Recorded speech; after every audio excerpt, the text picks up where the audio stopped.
ഇപ്പം നമ്മുടെ ഈരാറ്റുപേട്ട കൂടെ കഴിഞ്ഞ ദിവസം വണ്ടി ഓടിച്ചുകൊണ്ട് പോയ ഒരു പുള്ളിയുടെ അവസ്ഥ അപ്പോൾ മൊത്തം വൈറലായിട്ടുണ്ട്. അതായത് മുമ്പിൽ പോയ 2 പിള്ളേരെ ഇടിക്കാതിരിക്കാൻ വേണ്ടി ബ്രേക്ക് ചവിട്ടിയ പുള്ളീനെ നാട്ടുകാരെല്ലാം കൂടെ ഓൾമോസ്റ്റ് കൈകാര്യം ചെയ്തൊരവസ്ഥ. മറ്റേ നാടൻ മലയാളിയും കൂടെ ന്യൂസ് കേട്ടപ്പോഴാണ് അതിൻ്റെ ഒരു തീവ്രത മനസ്സിലാക്കിയത്. അപ്പോഴാണ് ഞങ്ങൾക്കും ഇങ്ങനൊരു ഇൻസിഡൻറ്റ് ഉണ്ടായി, അതും ഈരാറ്റുപേട്ട വെച്ച്. എനിക്ക് തോന്നുന്നു 2023 തോന്നുന്നു. ഞാൻ നാട്ടിൽ പോയപ്പം ഞാൻ കാഞ്ഞിരപ്പള്ളിക്ക് പോകുമായിരുന്നു. അപ്പോൾ ഈരാറ്റുപേട്ട കൂടിയാണ് പോയത്. ഞാനുണ്ട്, അമ്മയുണ്ട്, ചേട്ടനുണ്ട്. അപ്പോൾ ഞങ്ങളൊരു വണ്ടി വാടകയ്ക്ക് എടുത്താണ് പോയത്.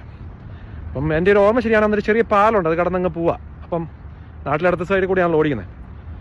ഒരുത്തൻ ഞങ്ങളെ ഇടത്തെ സൈഡിൽ കൂടെ തന്നെ, അതായത് അവനൊരു ബുള്ളറ്റല്ല, ഞങ്ങളെ ഇടത്തെ സൈഡിൽ കൂടെ പോകുന്നു, അവൻ ഞങ്ങളുടെ ഇടത്തെ സൈഡിൽ കൂടെ, അതായത് അവിടെ റോഡില്ല, ഞങ്ങളെ ഓൾമോസ്റ്റ് സൈഡാണ്. അതിലെ കൂടെ ഞങ്ങളെ ഓവർടേക്ക് ചെയ്യാൻ കയറി നോക്കി ഞങ്ങളുടെ ഇടത്തെ സൈഡിലെ ബമ്പറിൻ്റെ ഒന്ന് ഇടിച്ചു, അവിടെ ഉരച്ചു. എനിവേ അവന് നിർത്തി, ഞങ്ങളും പെട്ടെന്ന് നിർത്തി. ഞങ്ങളെ ചാടിച്ചെന്ന് ചോദിക്കാൻ ചെന്നപ്പോൾ അവൻ നമ്മളോട് ചൂടാവുക. അതായത് ലെഫ്റ്റ് സൈഡിൽ കൂടെ ഓവർടേക്ക് ചെയ്യാനേ പാടില്ല, അങ്ങനെ ചെയ്ത് അതും പാലത്തെ ചെയ്ത് അവൻ വന്ന് ഞങ്ങൾക്ക് ഇടിച്ചിട്ട് ഞങ്ങളോട് കിടന്ന് ചൂടാവുക. ഇവൻ ആക്ച്വലി പള്ളിയിൽ നിന്നാണ്ട് ഇറങ്ങി വന്നോളൂ. അവൻ ഈ തൊപ്പിയൊക്കെ വെച്ചോളൂ, നിസ്കാരം കഴിഞ്ഞ് ഇറങ്ങി വരുന്ന വഴിയാണ്.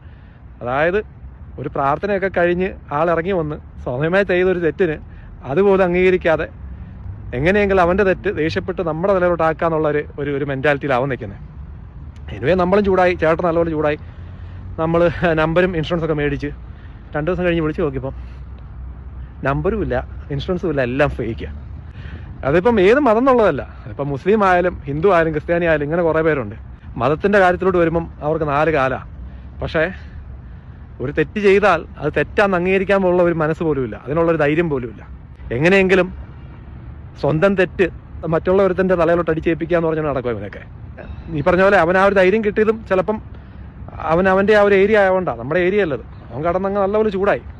പക്ഷെ എനിക്ക് ഇങ്ങനെയുള്ള ആൾക്കാരോടൊക്കെ എനിക്ക് ശരിക്കും ഒരു ദേഷ്യമല്ല, ഒരു പുച്ഛ ഇവരോടൊക്കെ. കാരണം ഇവരൊക്കെ ആരെയും ശരിക്കും കളിപ്പിക്കാൻ നോക്കുന്നത്. കാരണം പള്ളിയിലും അമ്പലത്തിലും ഇങ്ങനത്തെ ഈ നിസ്കാരമൊക്കെ ചെയ്യാൻ പോകുമ്പോൾ ഇവർക്കൊക്കെ 4 നാക്കും 4 കൈയും 4 കാലൊക്കെയാണ് അതിനെപ്പറ്റി സംസാരിക്കുമ്പോഴൊക്കെ. പക്ഷേ പുറത്തിറങ്ങി വരുമ്പോൾ ഇവർക്കൊക്കെ വേറെ മുഖം.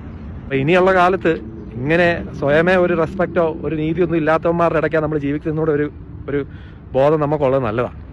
അതുകൊണ്ട് വണ്ടി ഓടിക്കുന്ന ഒരാളും ഫ്രണ്ടിലും ബാക്കിലും ക്യാമറയൊക്കെ വെച്ചുകൊണ്ട് ഓടിച്ചാൽ നമുക്ക് കൊള്ളാം.